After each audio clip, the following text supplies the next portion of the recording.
اللہ تبارک و تعالی نے قرآن مجید کے اندر اہل یہود کی بہت ساری غلطیوں کا اور نافرمانیوں کا ذکر فرمایا ہے۔ اس ذکر کرنے سے مقصود یہ ہے کہ امت مسلمہ اپنے اندر سے ان غلطیوں، سستیوں اور کمزوریوں کو دور کرے۔ کسی بھی قوم کا تذکرہ قرآن مجید نے جب بھی فرمایا ہے عبرت کے لیے فرمایا ہے۔ جو قومیں تباہ کر دی گئیں، صفحہ ہستی سے مٹا دی گئیں، کون سے جرائم تھے، کون سی ان کی خطائیں تھیں، کیا سبب بنا جس کی وجہ سے انہیں اتنے سخت قسم کی سزاؤں کا سامنا کرنا پڑا، اور نتیجتاً ان لوگوں کا نام و نشان اور ان کی بستیاں تک صفحہ دہر سے ختم ہو گئیں۔ ہمیں ان چیزوں کو اپنے اندر سے دور کرنا ہے اور اپنے سے ان چیزوں کو ہمیشہ دور ہی رکھنا ہے۔ ایک بہت بڑا مسئلہ بنی اسرائیل کے اندر یہ تھا کہ وہ حق بات نہیں کہتے تھے۔ ہوتا یہ ہے کہ جب انسان حق بات بیان کرتا ہے تو کچھ لوگ اس کے مخالف ہو جاتے ہیں۔ آپ کسی شخص کے ساتھ اتنی دیر تک پوری محبت رکھ پاتے ہیں جب آپ اس کی ہر بات میں اس کی تائید کرتے ہیں۔ جہاں آپ کسی کو روکتے ہیں، منع کرتے ہیں یا اظہار حق کرتے ہیں، وہاں وہ شخص مخالفت شروع کر دیتا ہے۔ کبھی بھی ایسا نہیں ہوتا کہ کسی شخص کو آپ نے کسی کام سے روکا ہو اور بڑی جلدی وہ رک گیا ہو، وہ اسے کڑوی گولی محسوس کرتا ہے۔ دو حکم ہیں شریعت اسلامیہ میں مسلمانوں کے لیے، ایک یہ ہے کہ تأمرون بالمعروف، نیکی کا حکم دو، اور ایک یہ ہے کہ وتنہون عن المنکر، برائی سے منع کرو۔ نیکی کا حکم دینا تو آسان کام ہے، خیر کی بات بتانا آسان ہے، لیکن برائی سے روکنا، کسی کو یہ کہنا کہ یار تو یہ کام ٹھیک نہیں ہے، غلط ہے، یہ بات کہنا، یہ بڑا مشکل کام ہے۔ ہم کیا کرتے ہیں، ہمیں پوری خبر ہوتی ہے، پورا علم ہوتا ہے کہ یہ آدمی برائی میں مبتلا ہے، اور کوئی ایسی بات نہیں، کوئی مشکل کام نہیں اسے روکنا، صرف اس لیے کہ میرا مخالف ہو جائے گا، میرے بارے میں اپنے دل میں بوجھ پیدا کر لے گا۔ اس ایک چھوٹی سی لالچ کے لیے ہم اتنا بڑا کام چھوڑ دیتے ہیں جس کی وجہ سے اللہ نے امت کو فضیلت والا بنایا۔ اور بعض ایسے لوگ بھی میں نے دیکھے ہیں کہ جن کے بالکل وہ شخص ماتحت ہوتا ہے، ان کا فرما بردار ہوتا ہے، انہیں اپنا بڑا جانتا ہے، اگر وہ انہیں روکیں گے تو وہ بندہ آسانی سے رک جائے گا۔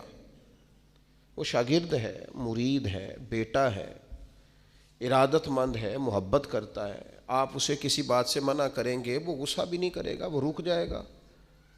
لیکن وہ جو تھوڑی دیر کے لیے ہمیں محسوس ہوتا ہے نا کہ ہم نے تو زندگی کو مرتب اس طرح کیا ہے کہ بس جی میں وقت گزارنا ہے، اچھا کہہ کے ٹائم گزارنا ہے، اس کا نتیجہ یہ نکلا ہے کہ معاشرے کے اندر کمزوریاں بڑھ گئی ہیں، غلطیاں بڑھ گئیں۔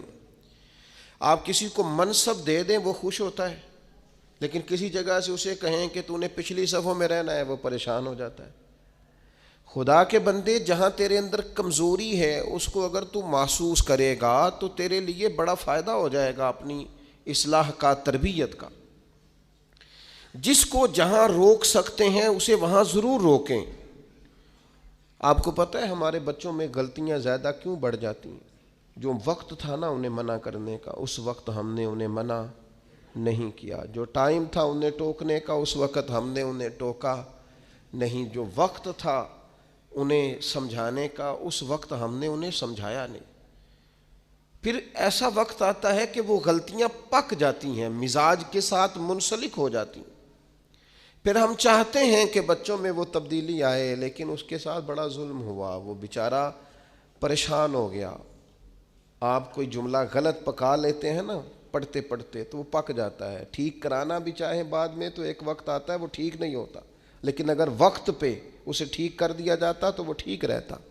اپنوں کے ساتھ پیار کریں، اپنوں کے ساتھ محبت کریں، اپنوں کے ساتھ آپ کا رشتہ خلوص والا ہو۔ آپ دیکھیں وہ کہاں غلطی کر رہے ہیں، وقت پر ان کا ہاتھ پکڑیں۔ فصل کے ساتھ جڑی بوٹی اگ گئے تو میرے بھائی جڑی بوٹی کاٹنا بھی لاڈ ہی ہوتا ہے، وہ بھی فصل کے ساتھ پیار ہی ہوتا ہے۔ بچوں میں، شاگردوں میں، مریدوں میں، بھائیوں میں، دوستوں میں غلطیاں آ جائیں تو ان غلطیوں کو دور کرنا یہ محبت ہے۔ آپ اپنے دوستوں کو منع کریں گے تھوڑی دیر کے لیے، یہی ہے نا کہ وہ آپ کو کہیں گے کہ یار جا تو اپنا کام کر، تو یہ تانا آپ نے کس کے لیے سہا؟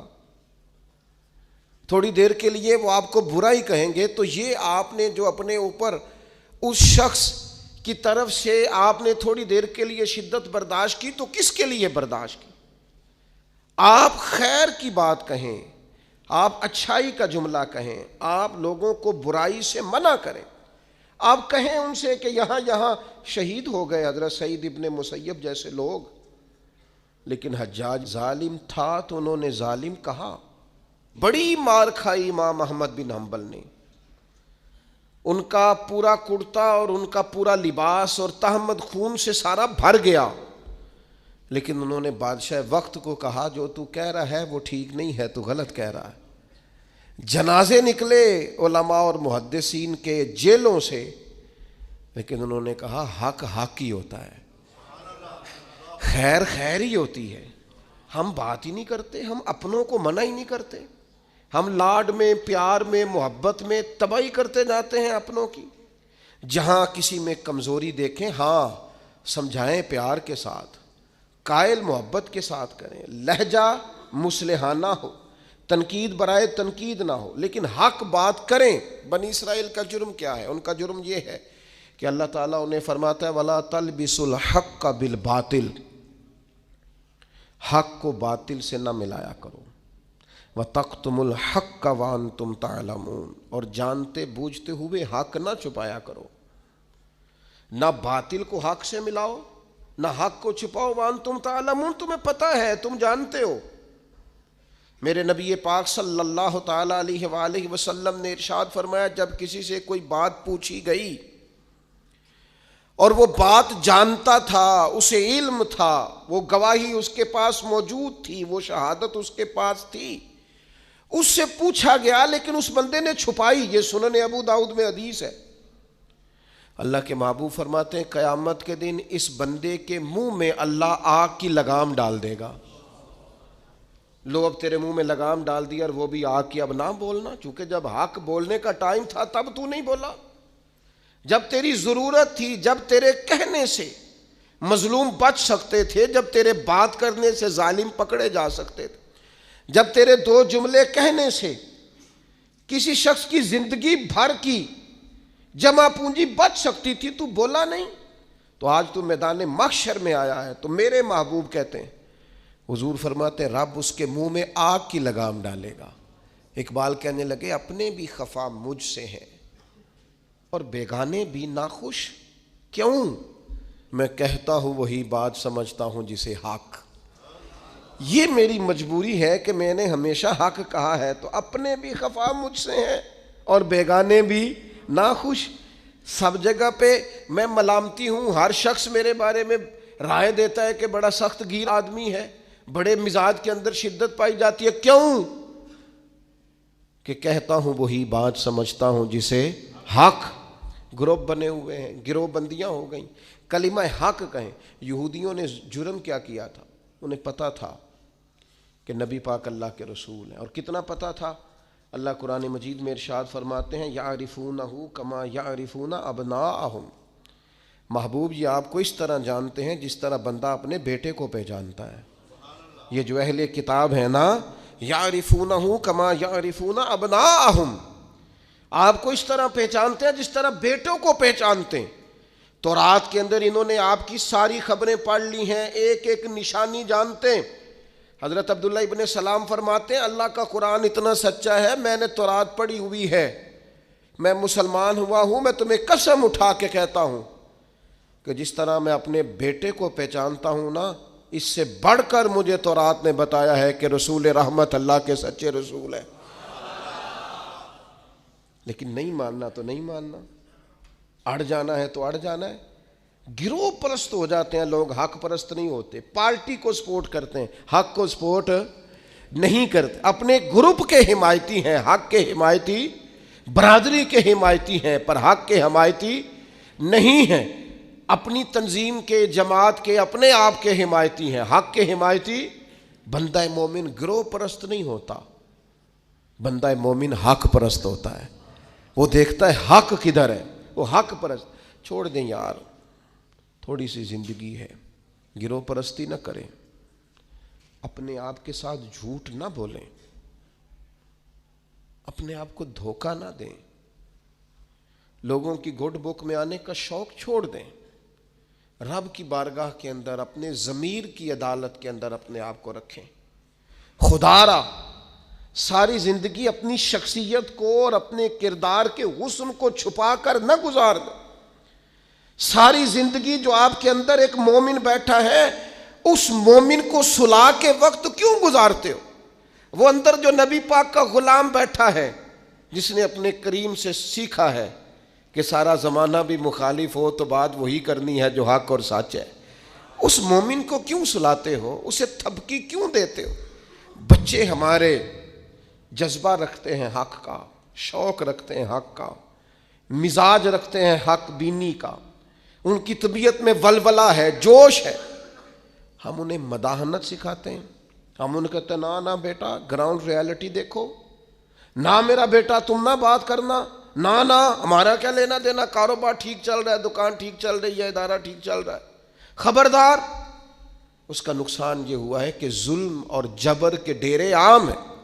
جب آپ کو حق سمجھ میں آ جائے پھر دیر نہ کرنا، ورنہ دیر ہو جائے گی، پھر دیر نہ کرنا، پھر اندھیرا ہو جائے گا، پھر دیر نہ کرنا۔ اگر حق کو حق نہ مانو گے، نہ کہو گے، تو پھر اچانک باطل کو ہی لوگ حق سمجھنے لگ جائیں گے۔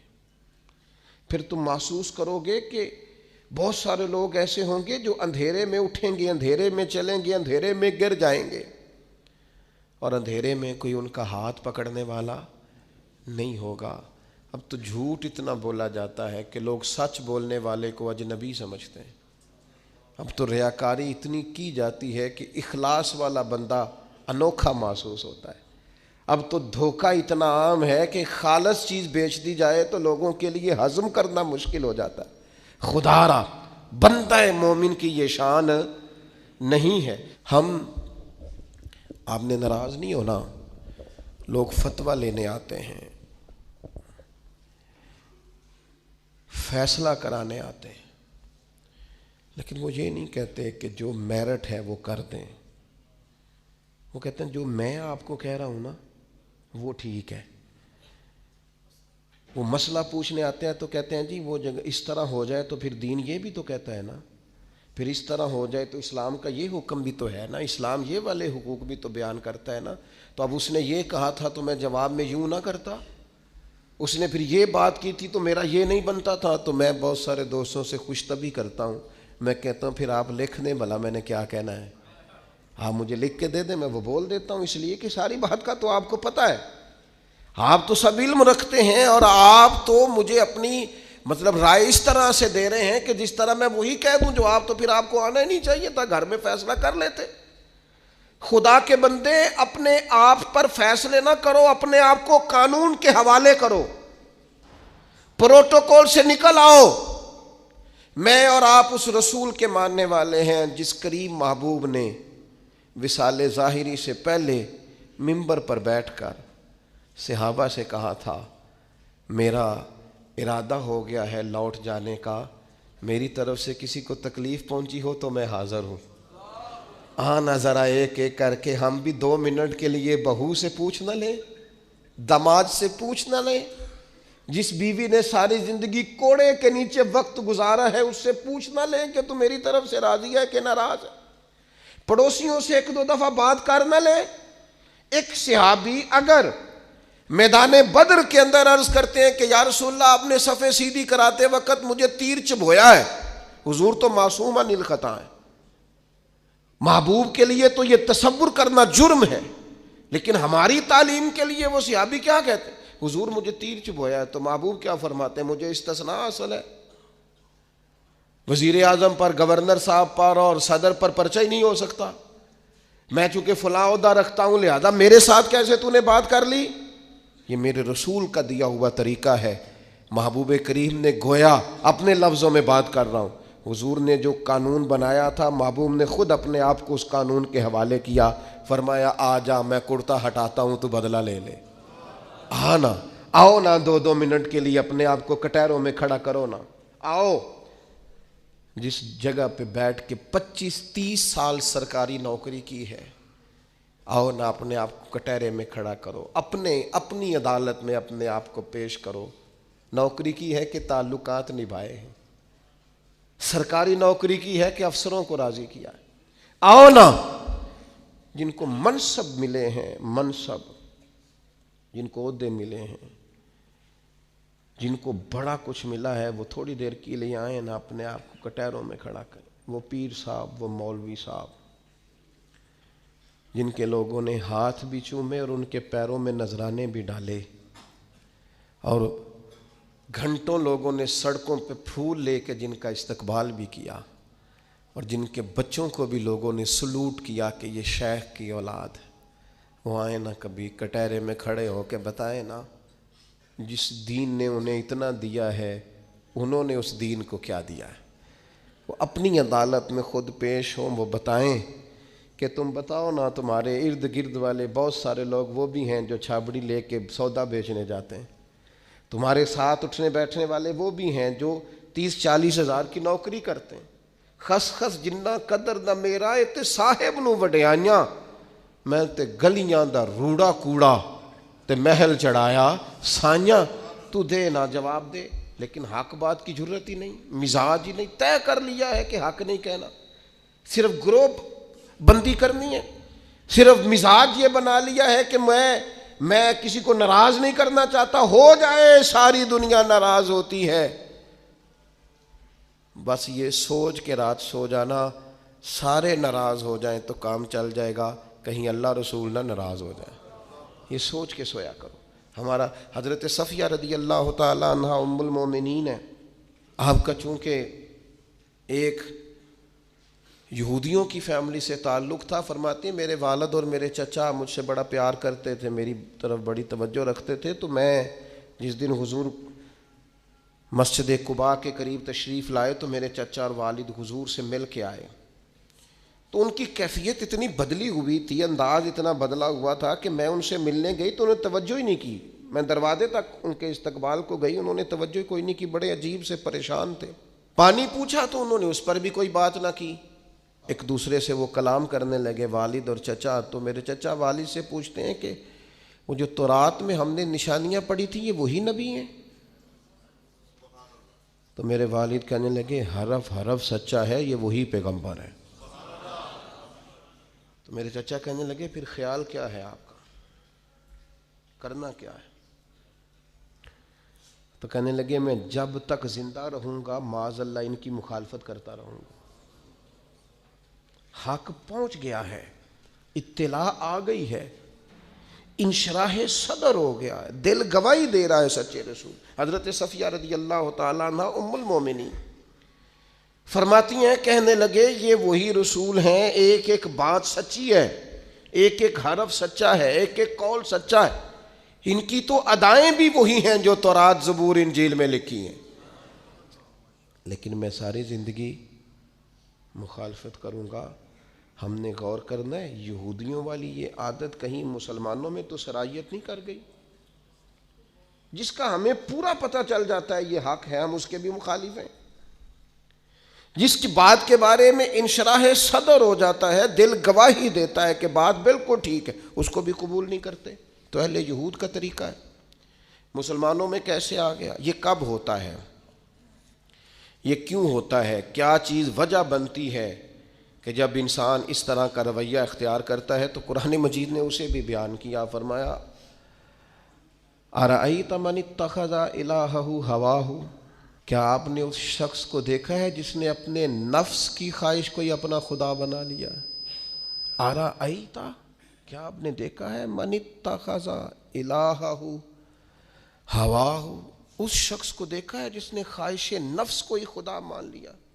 نبی پاک صلی اللہ تعالی علیہ وسلم نے ارشاد فرمایا آسمان کے سائے کے نیچے اللہ کے سوا پوجے جانے والے معبودوں میں سے سب سے سنگین اللہ کے نزدیک وہ معبود ہے جو لوگ اپنے نفس کی خواہش کو معبود بنا کے پوجتے ہیں۔ رب کہتا ہے انہوں نے اللہ کے مقابلے میں معبود بنا لیا۔ کس کو؟ نفس کی خواہش کو۔ ایک طرف اللہ کا حکم ہے، ایک طرف نفس کی خواہش ہے، چلتے کس طرف ہیں؟ رب کہتا ہے انہوں نے نفس کی خواہش کو اپنا معبود بنا لیا، اللہ کا حکم نہیں مانتے۔ میں آپ سے ایک بات پوچھتا ہوں، جنازے کو بھی نماز ہی کہتے ہو نا؟ اس کا پورا نام کیا ہے؟ وہ بھی نماز ہے، اور فجر والی بھی نماز ہے۔ کتنا دوڑ رہا ہے بندہ، محلے کا ایک علاقے کا ایک بااثر آدمی انتقال کر گیا، دوڑ رہا ہے، چھٹی لی ہے، بھاگا آیا ہے، جلدی سے وضو کیا، جنازہ پڑھنا ہے، لمبا چوڑا رش ہو گیا، صفیں گنی نہیں جا رہی، سر گنے نہیں جا رہے۔ یہ کس لیے آئے؟ کہتے ہیں نماز پڑھنے ہیں جنازے کی۔ اگر تو آئے ہو نماز پڑھنے تو فجر بھی نماز ہی ہے، ظہر بھی نماز ہے، عصر بھی نماز ہے، مغرب عشاء بھی۔ اگر تو نماز پڑھنے آئے ہو تو بتاؤ یہ والی چھٹی تم نے 5 نمازوں میں کیوں نہیں لی؟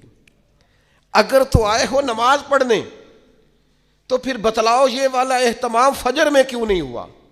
یہ تم نماز پڑھنے نہیں آئے، یہ ہم اللہ کے حضور حاضری دینے نہیں آئے۔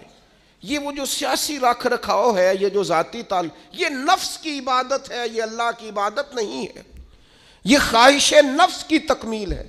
یہ رب کی عبادت، یہ تو اپنے خواہش کے پیچھے دوڑے آئے ہو۔ مجھے بتلاؤ نا۔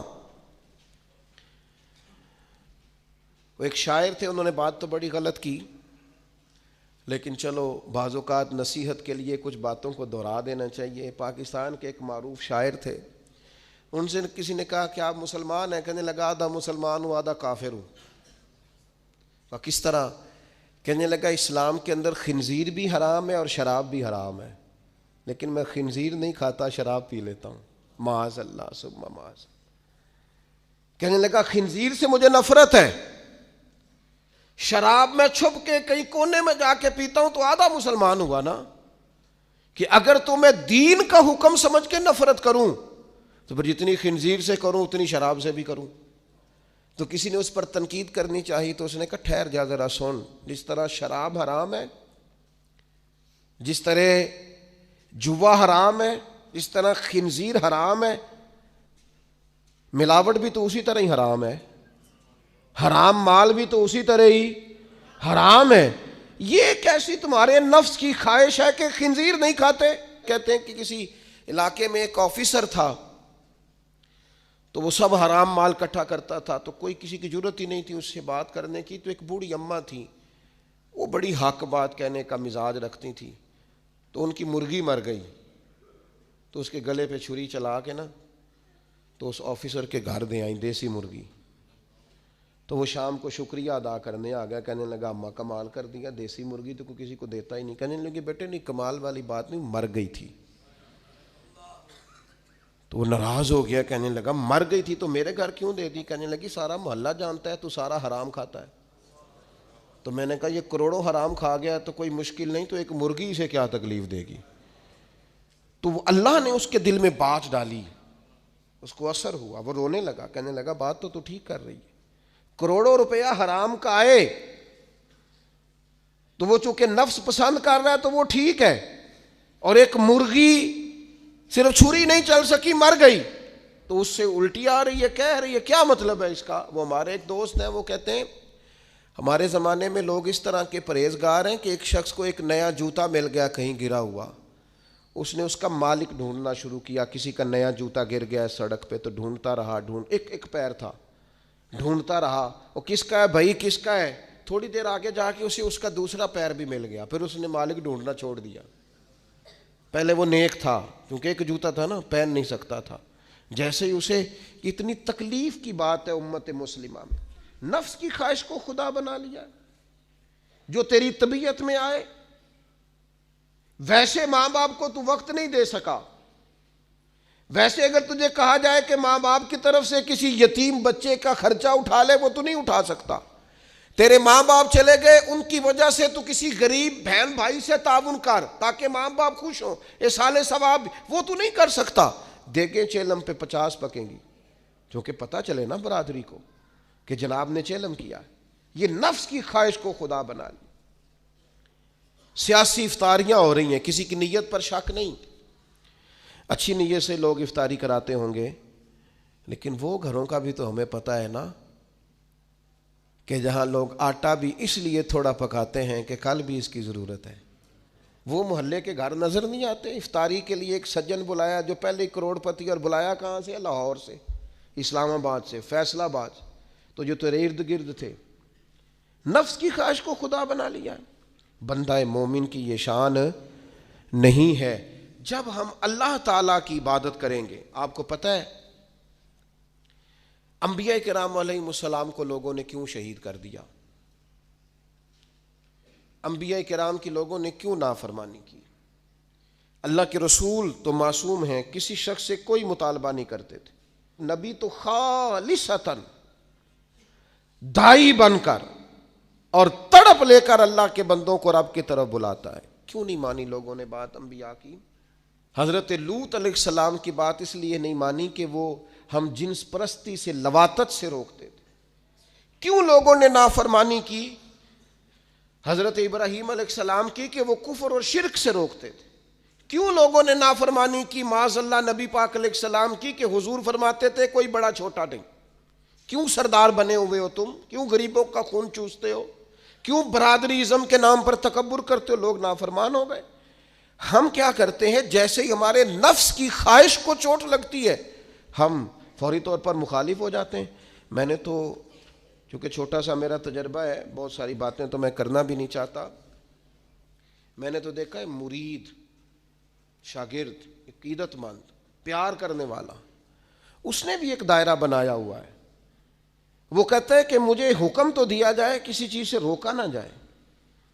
اگر کسی جگہ سے آپ نے کسی کو مرشد ہی مان لیا ہے تو پھر تو وہ آپ کو ایسا حکم بھی دے جو بالکل طبیعت کے خلاف ہے، تو آپ یہ سمجھیں دوائی کڑوی ہے، اس میں شفا جلدی ہوگی، لیکن اس بات کے لیے تیار نہیں ہے۔ وہ ایک مزاج ہے، ایک مرضی کی طبیعت ہے، اس کے مطابق آپ دیکھیے نا، قرآن مجید ارشاد فرماتا ہے کہ یہ جو تھے نا قریش مکہ، یہ حاجیوں کو پانی پلاتے تھے، کعبے کے متولی تھے، ساری باتیں مانتے تھے، لیکن کلمہ پڑھنے کو تیار نہیں تھے۔ اللہ کریم نے قرآن مجید میں فرمایا تم نے حاجیوں کو پانی پلانا اور کعبے کی خدمت کرنا اس کے برابر سمجھ لیا ہے کہ یہ کہا جائے کہ میں اللہ اور آخرت پر ایمان لایا، اور تمہیں یہ پانی پلانا بھی تب بھی نفع دے گا جب اللہ اور اس کے رسول کو مانو گے۔ لیکن وہ اپنی مرضی کا مزاج ہے نا جی، اپنی مرضی کی طبیعت ہے۔ اپنی زندگی کے اندر کچھ چیزوں پر توجہ کریں۔ نبی پاک علیہ السلام نے فرمایا جنت اللہ تعالیٰ نے مشکلات سے ڈھانپ دی ہے، دوزخ کو اللہ نے خواہشات سے ڈھانپا ہے۔ اپنی زندگی میں اپنی خواہشات پر توجہ دیں۔ حضور علیہ السلام نے پناہ مانگی ہے، اے اللہ میں نہ ختم ہونے والی خواہش سے تیری پناہ مانگتا ہوں۔ اپنی خواہشات پر، یہ جو ہم پیری مریدی کرتے ہیں نا، یہ جو بیعت کا سلسلہ ہوتا ہے، اس میں سب سے پہلا طریقت کا حکم یہ ہے کہ مرشد آپ کو وہ حکم دے گا جو آپ کی مرضی کے خلاف، اور اگر آپ اسے صحیح کر کے قبول کریں گے نا، دیکھیں بندہ اللہ کا بندہ کب بنتا ہے؟ اللہ کا بندہ تب بنتا ہے جتنا مزہ اسے نیند میں آتا ہے نا، اگر اتنا ہی مزہ اسے فجر کے وقت نیند چھوڑنے کا آئے نا، پھر وہ رب کا بندہ ہے۔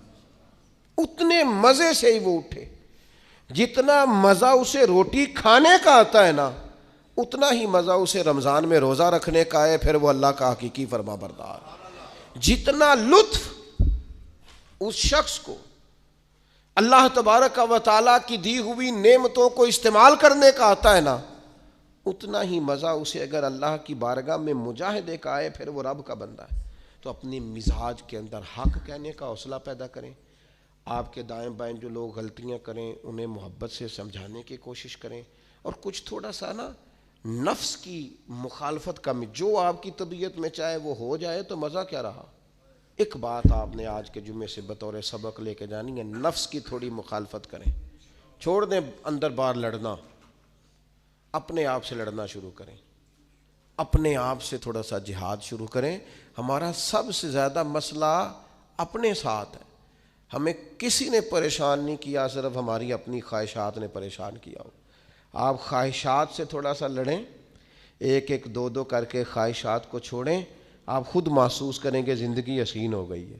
میرے ایک سنگی ہیں، کوئی اختلاف ہو گیا ان کا گھر کے اندر، تو میں نے بلایا، میں نے کہا کیا ہوا ہے؟ تو انہیں پہلے سٹے آکھیا، انہوں نے کہا حضور ساری غلطی میری ہے، بڑی کوشش کرنا پر میرا اپنے آپ تے کنٹرول، میرا دل خوش ہو گیا، ورنہ آج کل ساری غلطی میری ہے، یہ تے سوال ہی نہیں نہ پیدا ہوتا، میں تے غلطی کراں، یہ کتے لکھے ہے، میں ہی تے نہیں کرتا، باقی ساری دنیا کر دی۔ یہ چھوڑ دیں، یہ بہت بڑی بات ہے کہ انسان تھوڑا سا دو قدم پیچھے ہٹ کے کہ نہیں، غلطی تو ساری ڈھونڈتا پھرتا ہوں، اے اقبال میں اپنے آپ کو ڈھونڈتا پھرتا ہوں، اے اقبال اپنے ڈھونڈتا پھرتا ہوں، اے اقبال اپنے آپ کو، آپ ہی گویا مسافر، آپ ہی منزل ہوں میں، وما علینا الا البلاغ۔